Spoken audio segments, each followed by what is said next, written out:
Bugun sizlarga ta'mi o'zgacha ajoyib yeyishlik bo'lgan, ataylik noshtalık chiqaradigan yoki yayim tijorat qiladiganlar uchun intayin tushadigan bozorlik sovuq say qilish usulini olib keldim.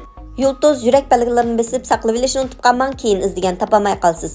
Videoda ko'rsatilgandek avval inchik pintozni qaynoq suvga bir besib yumshatib olamiz.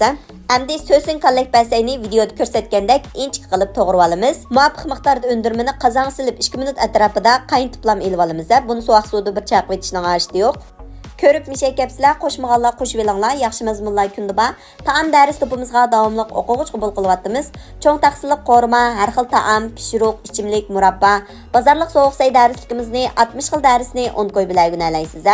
60 xil taom to'piga tizimlatmoqchi bo'lsangiz, Undidar Nazi 7733 ekran ustidagi nomer shu. Ko'rib turganinglardek qozonga azroq may qo'yib, may qizgandan keyin abiyatni to'g'rab tayyorlab olgan. So'ng piyoz, samsaq, qizil lazimizni silib, bir qur sarg'aytib qo'rib olgandan keyin chanvagan lazımını silib 1-2 minut qo'rib etgandan keyin abiyatni tayyorlab olgan sovuq sayning ustiga to'kib, inchik pintozni ustiga qo'yib, tam xurishlardan tuz, shakar, yarim qo'shiq jijin, 2 qo'shiq shangchu, 3 qo'shiq shangyu, ya'ni kunjutmay qo'yib olamiz.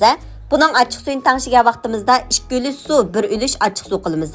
Bevosita açıq suvni qo'yvasak, baq qirtaq bo'lib qoldi. Cho'qim suv bilan tangshab turib, ustiga qo'yib, videoda ko'rsatgandek tekshi elashtirib olamiz. Aldan algi nap taptigan do'stlar, men sizlar uchun shunday yaxshi mazmunlarni chiqarib bervasammi, qo'llash intayin tuvana. Inkas rayoniga haqsiz gulronglarni avatib meni rag'batlantirishni unutib qolmanglar. Kelarki san texim sarxil ta'mi gap ketmaydigan, qarab ishtayinglar ichilib ketadigan sovuq suyimiz tayyor bo'ldi. Etilish usuli ko'rib turganinglardek intayin oddiy. Ham samatmaydi, jigarning issiqini qaytardi, ko'rish quvvatini yaxshilaydi. Buning uzuqlik qiymati intayin yuqori. O'rganib oldingizmi? Qanamiz siz metib sinab